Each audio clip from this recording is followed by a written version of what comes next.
their fashion knows. They'll be the one to die tonight. Hello again, YouTube! This is Dr. Kendo, and I am back with the Pokémon Red commentary.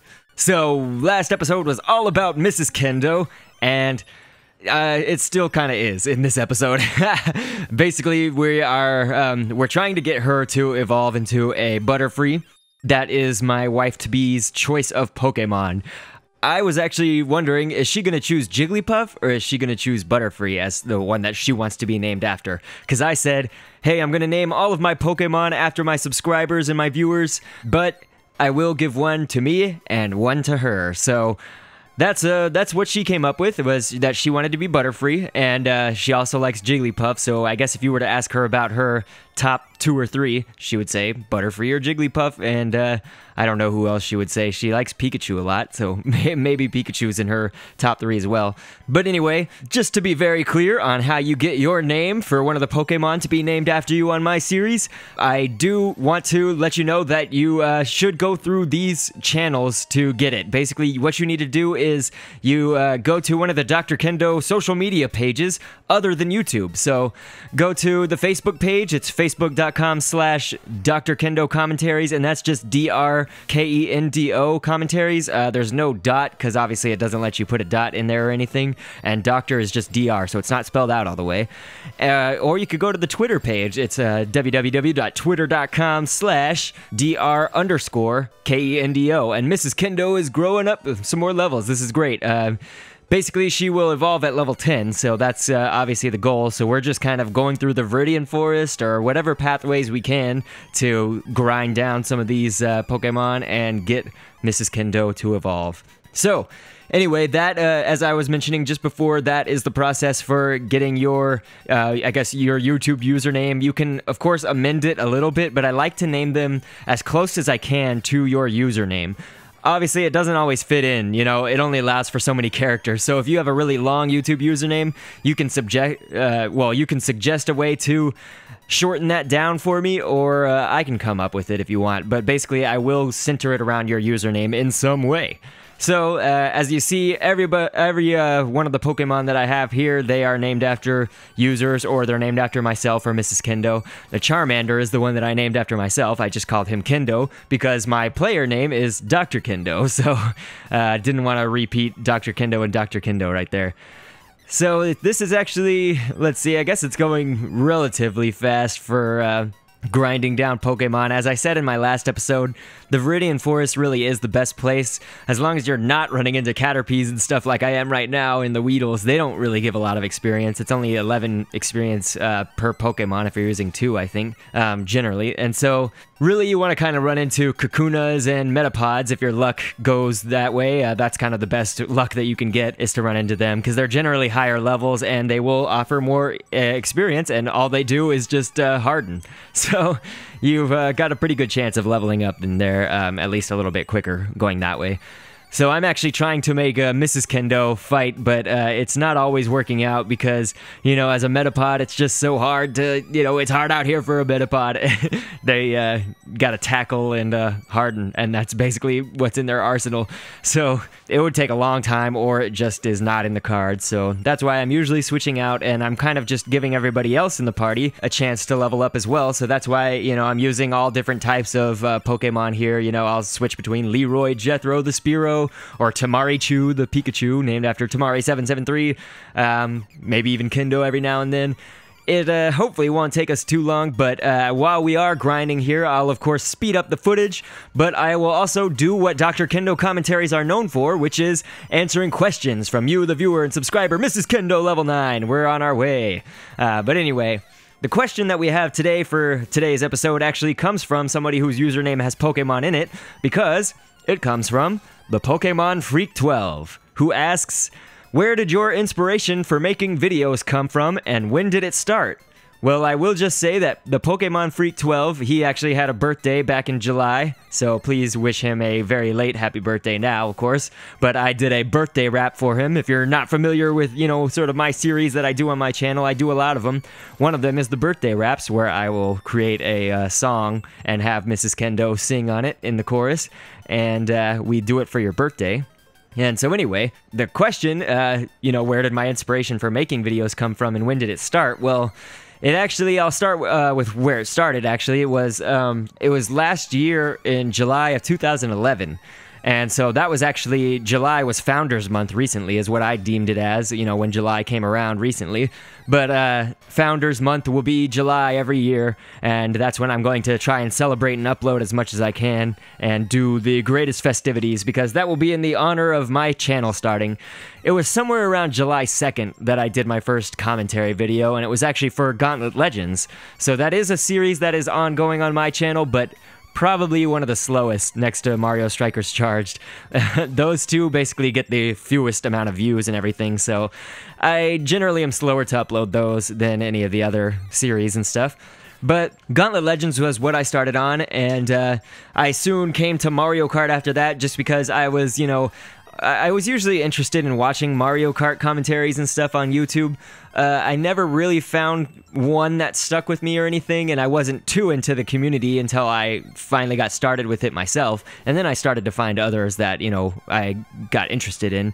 But basically, just in general, where did my inspiration for making videos come from? Well, before I had all of these epic subscribers, my 419 or 420, however many there are right now at this moment. Before I got all of them, because they are the biggest inspiration of all, I actually didn't tell my fiance that I was doing videos. I thought that she would think it was really lame or something. It's incredibly nerdy what we do. There's no doubt about that. But anyway, before all that came through, I basically just got inspiration from just watching various games. It wasn't really just one thing. I was watching a lot of StarCraft, actually, because I used to play StarCraft 2 a lot, but now it's kind of petered out a little bit. Yeah, I was watching StarCraft 2 commentators. My favorite actually was Husky StarCraft, if anybody out there has heard of him. I doubt anybody from my channel has, but maybe somebody in Necessary Quest or Necessary Gaming or whatever has heard of him. But that was sort of the initial, person that I stuck with on YouTube for a long time. And so I'm really interested in what he does. He does a lot of goofy things and has a lot of high energy and stuff. So I just thought, what games do I play that would actually be fun to watch, being casted on YouTube and stuff? And so I just sort of dove head first. And if you want to know how I got everything that I've got up until this point, which is, some 420 subscribers in just a year and like 80,000 video views overall, I walked the entire way. I'm telling you, nobody gave me fame except for, if you consider Necessary Gaming, that was really the first thing that put my videos more out there, I guess, than they already were, because I'm just marketing them all myself, and I'm walking the entire way. Nobody's showing me really how to do stuff. And again, Necessary Gaming is the exception, although I still figure out a lot of this stuff on my own. And, I had a pretty, I guess, solid frame for what my channel does and stuff before I joined Necessary Gaming, so I kind of have this all already, under wraps and already a channel as it is. And so now, actually, often what comes through my channels is, the subscribers. They'll suggest something, and then I take that idea and I run with it, and I find out a way to make it epic and bring you good content. So I really, really hope that you appreciate it, because honestly, the feedback, it is unbelievable what a comment does for me. I really, really love to just interact with the, subscribers and the viewers and stuff. So honestly, if you, PM me, if you comment, if you do any of this stuff, I usually will respond. There's been like once in my life that I haven't ever responded, and Mrs. Kendo is level 10. Oh yeah. Oh, and Kendo grew to level 11. What? Mrs. Kendo is evolving. Of course, and so this is epic. Gonna be the Butterfree, which on the cartoon was an epic Pokemon, and I was so pissed that Ash let it go.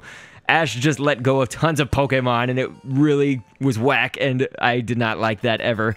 Like, he got rid of his Primeape and stuff like that, and yes, everybody can say they were for good reasons or whatever. I don't care. Like, and he never really even caught a Haunter, but like, you remember the Haunter was following him around that one time and earned him a gym badge by making the gym leader Sabrina laugh and stuff. It was just like, Ash, why can't you hang on to a Pokemon? And so I actually, I probably have mentioned this before with my commentaries and stuff for Pokemon, is that I've been rewatching the cartoon actually since I've started doing this, and I only have like the first, I guess, 3 box sets or something, so that goes up to what, like the Orange Islands seasons. So anything beyond that is very, you know, hit or miss for me. I maybe have seen it, maybe haven't, but most likely I have not seen it. So I don't even know, but did Ash use his muck later on? Because remember, he had a muck. I saw the episode that he came back with his Krabby, and like it evolved that episode that he had it battling, you know, when he was going into the Elite Four or whatever it was, or whatever that competition that he was using it in was. It might not have been the Elite Four. My memory is extremely fuzzy on that right now. But anyway, I am going to this portion over here of the map, this route, to take on the disliker who says, "Hey, you're going to the Pokemon League? Forget it. You probably don't have any badges. The card won't let you through. By the way, did your Pokemon get any stronger?" And of course, mine did. This is honestly going to be overkill, I think, because most of the Pokemon that I want to fight him are going to be, you know, either level 9 or level 10, and Tamarichu is level 8, but it's not really going to matter, because honestly, Tamarichu could take on both the Pidgey and the Squirtle that he's coming at me with. So he's going to be crying after this, because obviously, as you see, that's super effective, and Pidgey didn't even do 1 tiny iota of damage. All right, Tamari learned Thunder Wave. That's going to be definitely helpful. So actually, before I take Tamari out for the next battle, I'm going to go ahead and Thunder Wave the Squirtle. It's funny that he actually raised his Pidgey to be higher, because usually, obviously, it seems to be the trend that most people raise their starter, you know, to be higher levels than any of them. And if that's not the case, at least when you only have 2 Pokemon, generally your starter is going to be higher than your other Pokemon, but whatever, it's the disliker's choice. I'm not going to fight with him, but he's just going to be a disliker, and I'm hoping that Mrs. Kendo will take this battle out easily. He's fully paralyzed. Of course, I don't really suspect any problem. These tackles aren't doing a whole lot of damage, but it's, you know, not going to, it's pretty much a one-sided fight right now, is what I'm trying to say. So I have no doubts, Mrs. Kendo about to take home the victory. Oh, a little tiny iota of life. I like that word, I guess, tiny iota. And so Squirtle is now defeated. That means that the disliker is defeated as well. So Dr. Kendo defeated dislike, i.e. disliker. Ah, you just lucked out. Of course I did. My Pokemon are all like 10 times better than yours, so it's, of course it's just luck. But I think we'll have to go ahead and end here. Obviously, grinding and stuff like that to lead up until this moment has kind of taken more time than I guess it should, maybe.